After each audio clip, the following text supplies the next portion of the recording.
Now, we have sold Ghana Airways. It's now a choba. It's not a restaurant, a choba. Are we sitting down to see Saglemi also die like all those properties of the nation?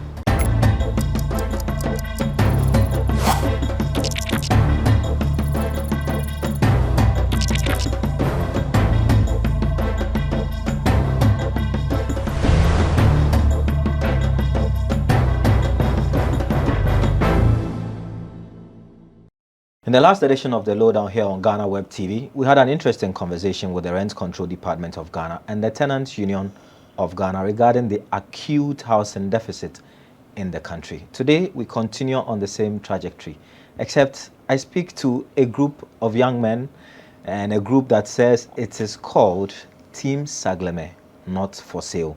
The team says it is opposed to the government's decision to privatize and sell off the Sagleme housing project, which was started in 2012 by the government. The government says that due to inadequate funding, it wants to privatize the housing project. Is it such a bad idea? And why is the group opposed to the decision? My name is Daniel Oduro. This is the Lowdown on GhanaWeb TV. Today, my guest is Nana Otu Darko, who is a member of the Team Saglemi, not for sale. Good day, sir, and welcome to the Lowdown. Thank you so much for having me. You're wearing your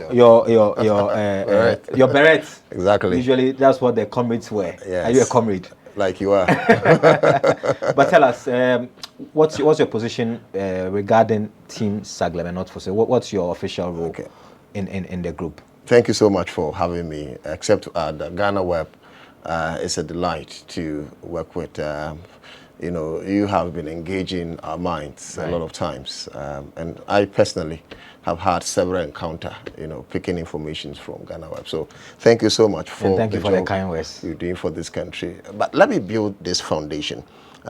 With the greatest of respect and with your permission, I want to go into what the 1992 Constitution says. Okay. And specifically, I want to touch on Chapter 6, which talks about the directive principles of state policy.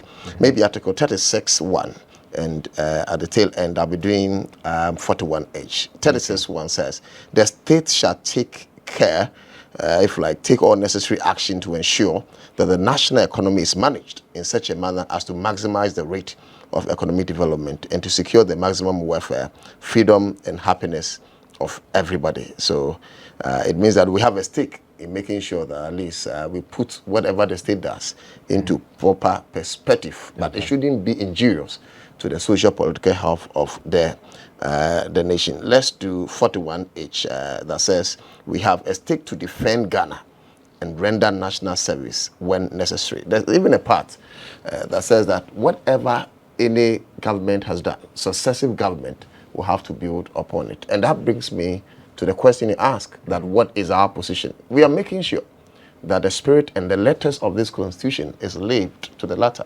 Okay. In that, as individuals, as leaders of now, whatever successive government have done, we build upon it. Government stake is to make sure that affordable houses are built so that the good people of this country will have a fair place to place their head.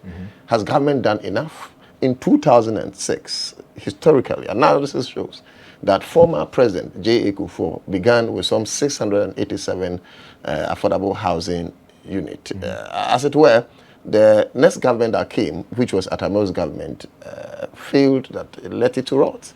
I personally visited Aija Zongo, saw some of the buildings that were erected by the former president. Unfortunately, because it was not part of their agenda, they also began some 200,000 affordable housing units, belonging to some STL deal. Until John Dramani Mahama also ascended the reins of leadership. And because we lack a long-term policy national plan, he also contracted, with approval of Parliament, some $200 million loan from Suisse Credit. And they gave the contract to a company called Constitura OS to begin with some 200,000 affordable, I beg your pardon, some 5,000 affordable housing units, about $200 million.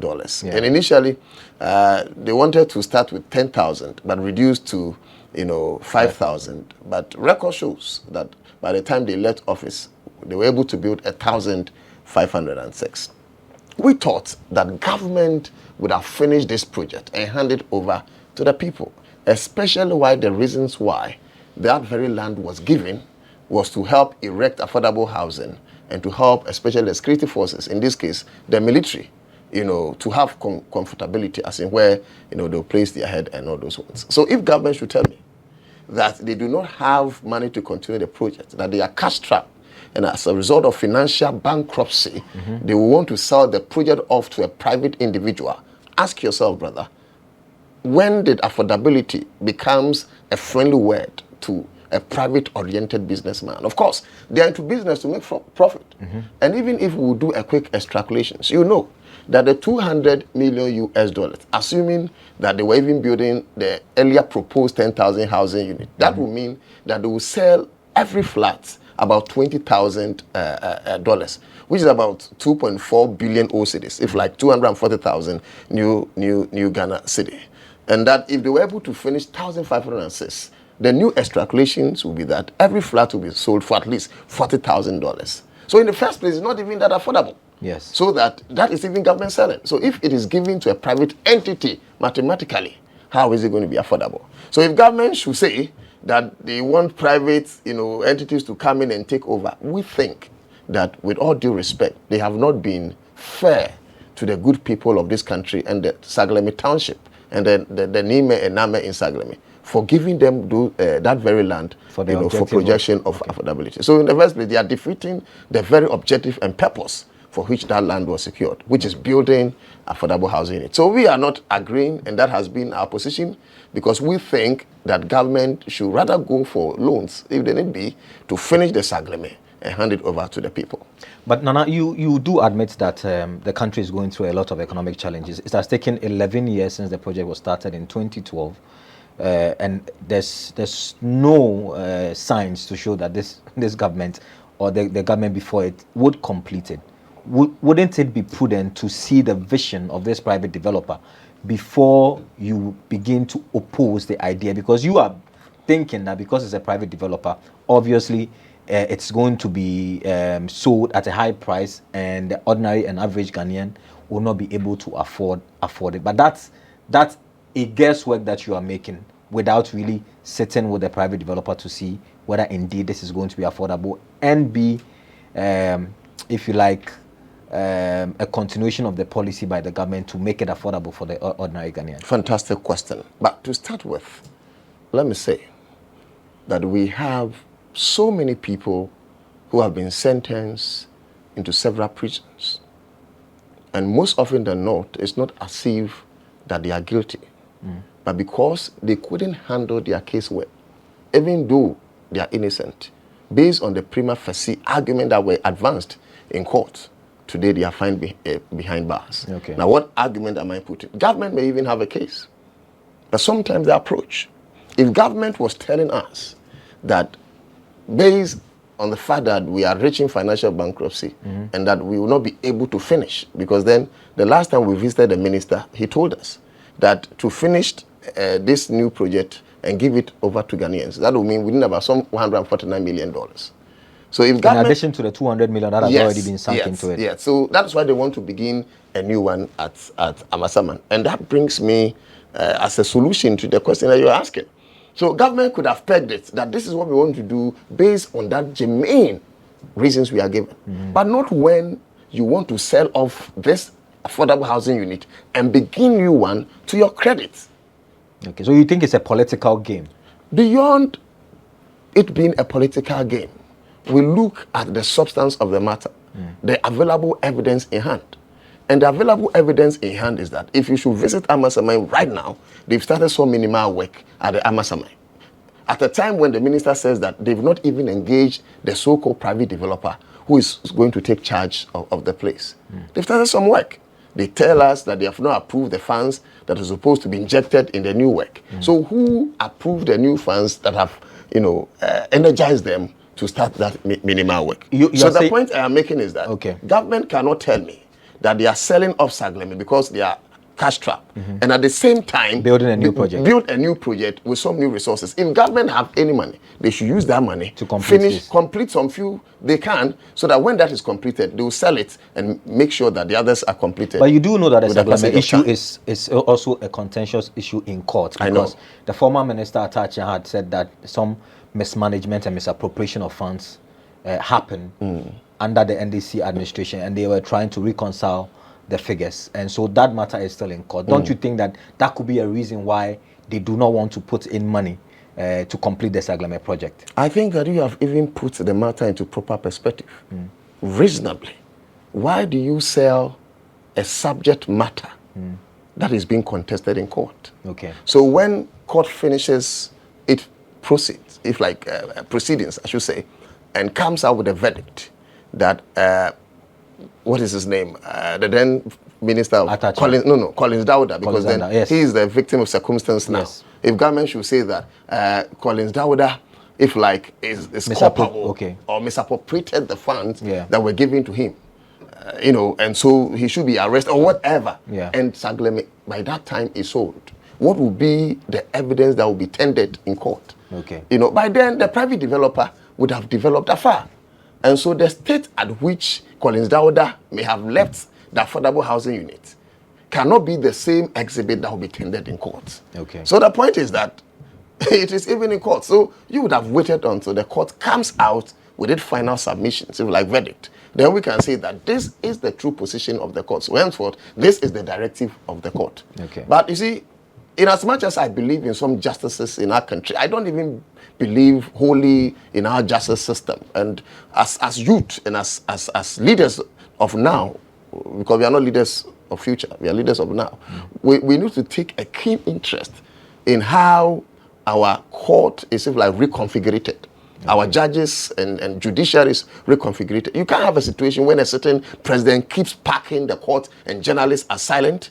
The president keeps packing the court and the Chief Justice smiles. The president keeps packing the court and Parliament hasn't called anybody.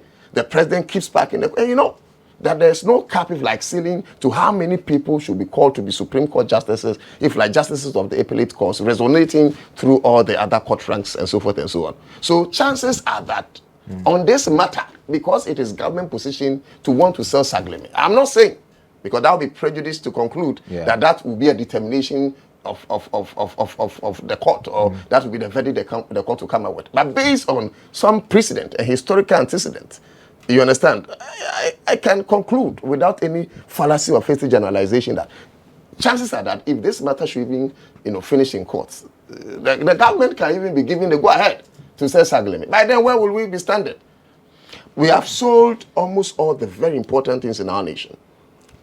Now, we have sold Ghana Airways. It's now a choba. It's not a restaurant, a choba. We have sold the Black Star Line.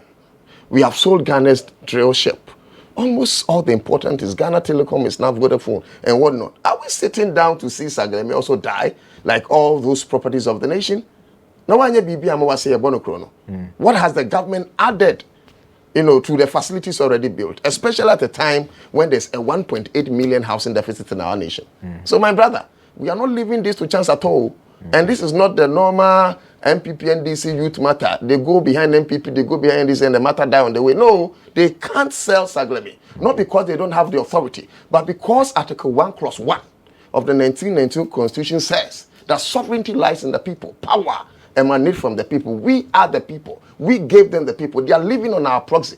They dare not sell Sagleme. Okay. They will sell it even to themselves. If you just tune in, this is the Lowdown on GhanaWeb TV. My name is Daniel Oduro. I'm here with Nana Otu Darko. Nana, are you a president of the group? I call it another group. I'm the lead convener. Okay, so Nana Otu Darko is the lead convener of a group of people calling themselves Team Saglemi, not for sale. Exactly. They are opposed to the government's decision to sell the Sagleme housing project to a private developer. We're going for a break. When we return, we'll continue the conversation with Nana Otu Darko. Stay with us. We're back after the break.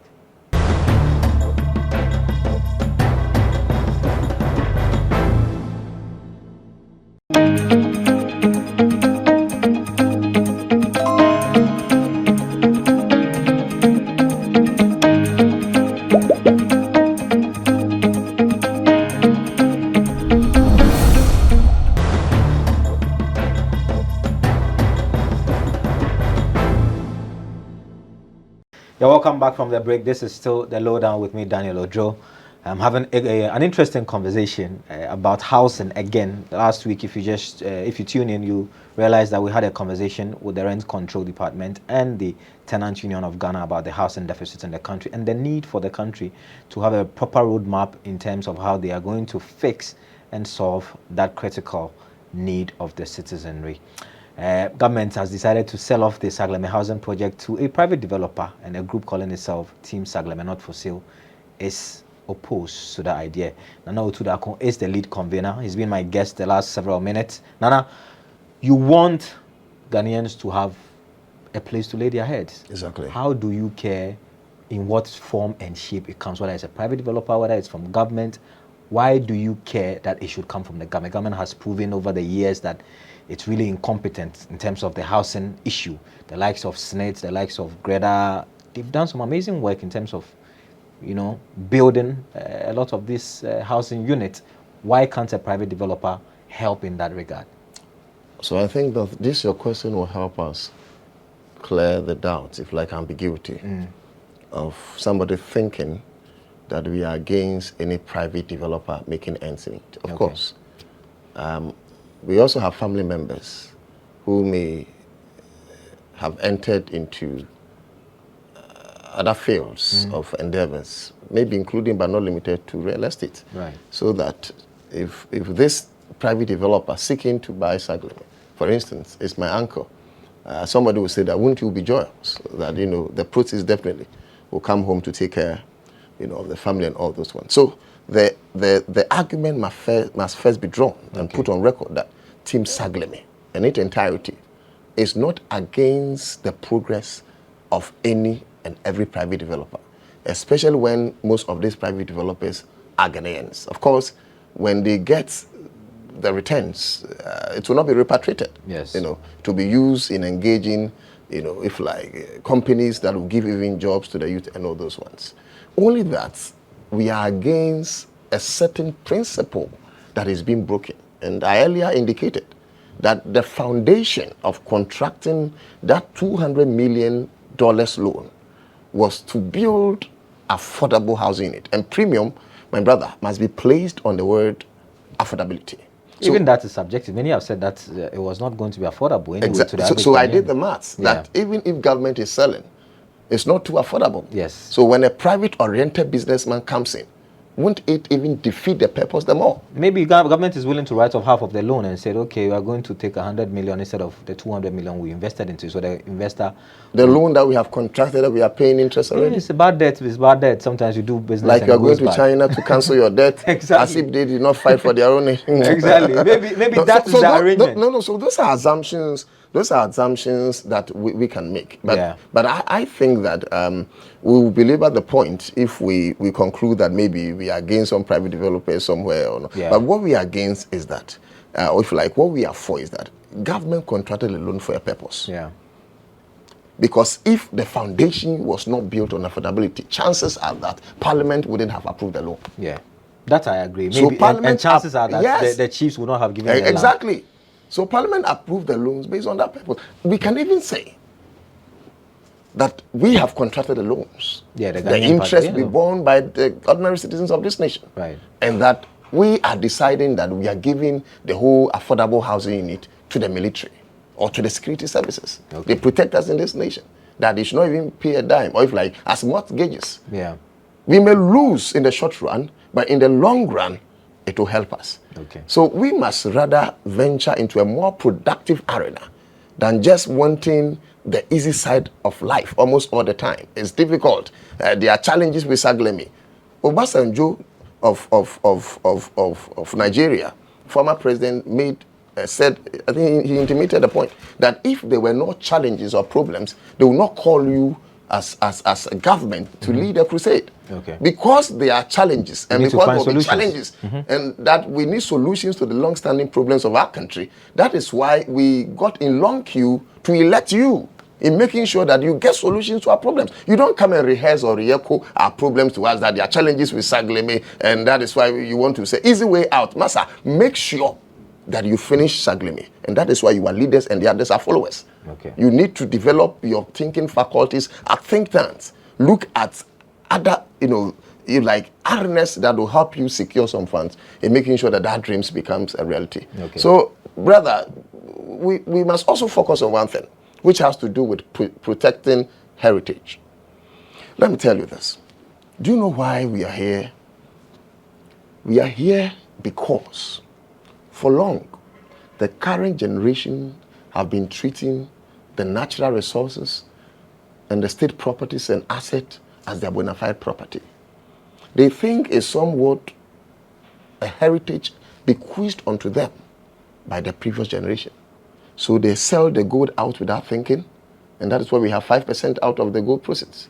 They sell our oil out without thinking, and that's why we have only 13% of our oil proceeds.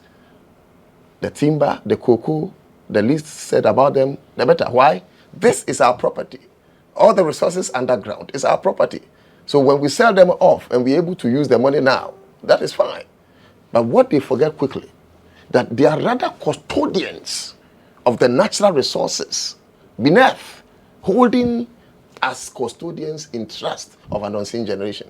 So until we have a new mentality, give birth to a new mentality of holding all these properties, all these natural resources ahead of an unseen time, we will always get to this challenge. Okay. So, bro, we are thinking of a future. We are not selling Saglemi also because we want to protect it for a generation that will not be homeless. Okay. We want to protect it for some street children somewhere. We want to protect it for the multiplying number of kayayis on the street. Okay. We want to protect Saglemi so that our children's children will come and say that our forebears gave them property. They did not sell it off, but they held it in trust for our coming. Okay. So, Nana, have you engaged the minister? And what has been his response? And what are you going to do next? We began with some media interviews prior to the press briefing. And along the line, the minister called.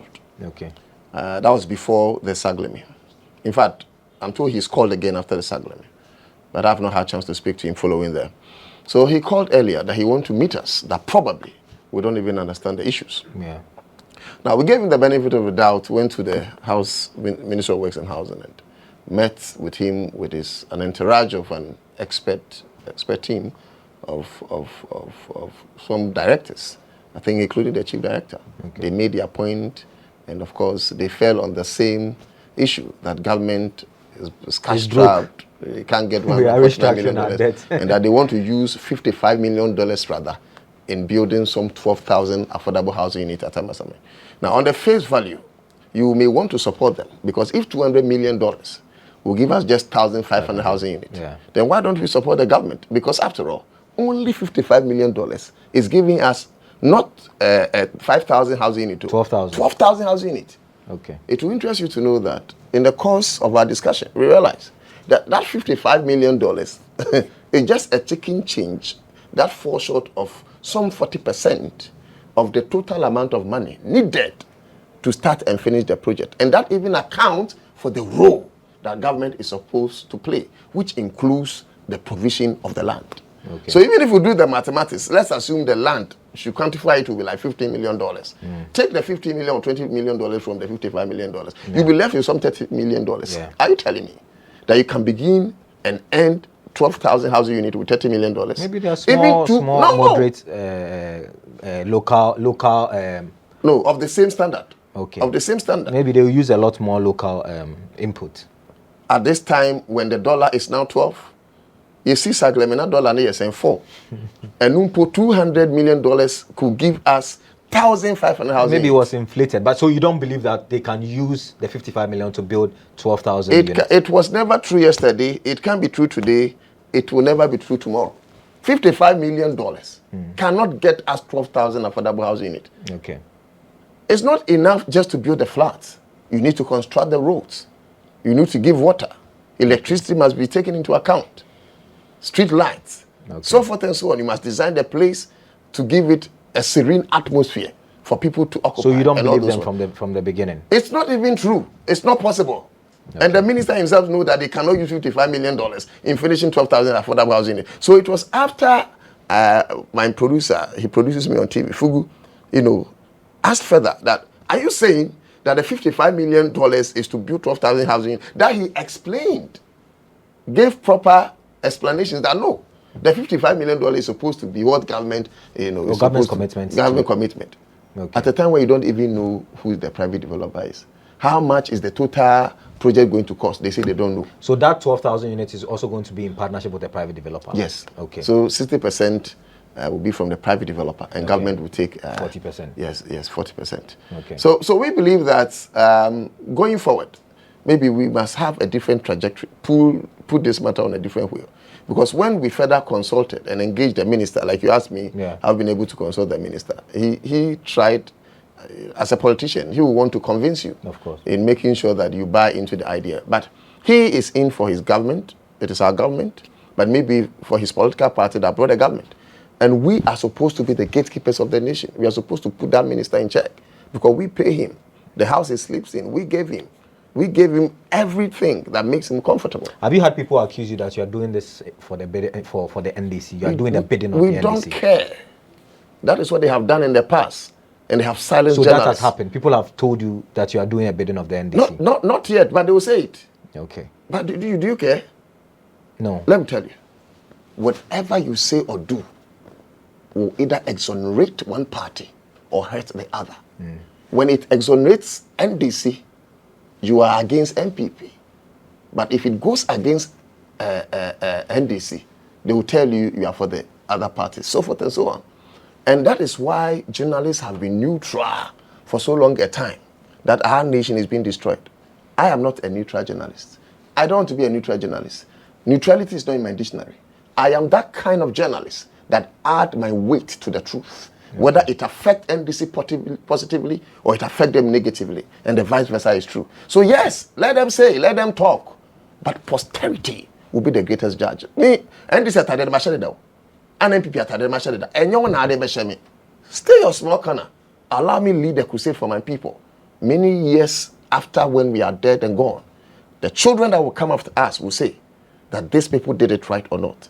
It's not within the quarters of politicians to decide our fate. Okay. Not Finally, what role would you play in the upcoming election? So the last time I had a conversation with the Tenants Union of Ghana, they said they're going to ensure that housing is a major conversation for the politicians, whether you're NDC, MPP, all those hopefuls. They want to see the roadmap they have for the housing deficit that we have in our country. Is your group going to play such a role? Are you going to insist that beyond Sagleme, because 1,500 units will not plug the whole of 1.8 or 1.9 million housing deficit that we have in our country? What role is your group going to play going forward? Yes, I think that it's not only going to be a role, but a major role that will play, insisting that any new government that takes over governance will have to prioritize, this affordable housing thing. Right. We have a lot of our people displaced.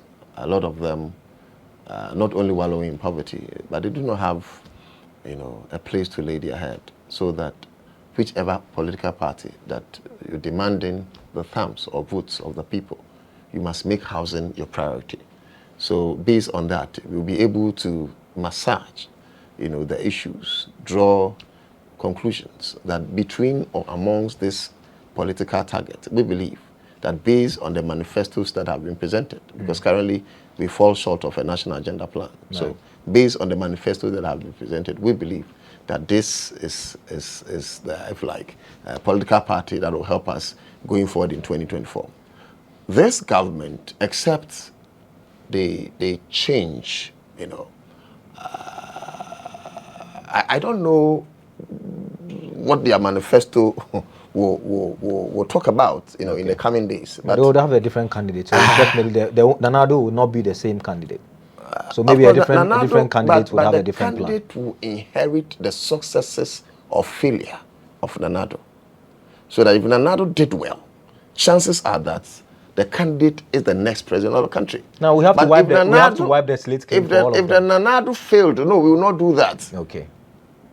We judge John Mahama based on his father Atamils. Okay. We will judge whoever ascends the reins of MPP's ticket on the performance of Akufo-Addo. Okay. It's about time. Would that be fair? It should be fair. Because your ideology about housing may be different from mine, even though we may be No, in the that same is not political limited party. to the confines of housing. Okay. I'm opening the argument up for leadership. Okay. For instance, if Mahama should be elected or re-elected to lead NDC, he was in government before. Yes. We gave him some quantum of money. He borrowed in our name. We will assess Mahama. What did you do with the amount of money we gave you? Then we go back to whoever leads MPP. So that, for instance, if it's Alan Chamatin or Dr. Bawumia, for instance, is the head of the economic management team. Right. Alan Chamatin is part of the economic management team. A great minister, they are cabinet ministers. Right. So it's not as if that they are now going to be tried. They've held several portfolios. Right. You can't come and tell me that, judge me on a clean slate when you are part of a failed government. Okay. Certainly no. What I am saying, my brother, in entirety, may be away from the housing unit, but it's so important is that it's about time you and I and all of us rose up to defend our motherland. And that will mean that we must gather all arsenals to demand accountability. Right. What they will say, whether we are in MPP or NDC, should not be important to us. Okay. It's neither here or there. But we should ask ourselves, these dreams that we are pushing, these aspirations that we want Ghana to reach her full potential and get to that promised land of hope someday, are we on the right path? If we are, then certainly nothing should draw us back. Okay. But if we are becoming partisan, more than the word partisanship, that is when we will have to rethink at that table of brotherhood. We have been silent for too long, and our destiny is being destroyed by day. Our future is being stolen, especially by these two political factions. And it's as if we are sitting unconcerned. No, there's a break of a new dawn. Okay. We have looked beyond the horizon, and the youth of Ghana must now come together and take our nation. Okay. They are destroying it. Thank you very much, convener Nana Otu Darko. He is a lead convener for a group calling itself Team Saglemi, not for sale. They are opposed to government's decision to sell the Saglemi Housing project. This has been another edition of the Lowdown with me, Daniel Oduro, here on GhanaWeb TV. We're back another time with another exciting edition. Nana, thank you very much. Not at all, sir. And more grace to your elbow. And you are doing great. Keep you fighting. asked very important questions. Thank you. Thank you. And thank you for watching.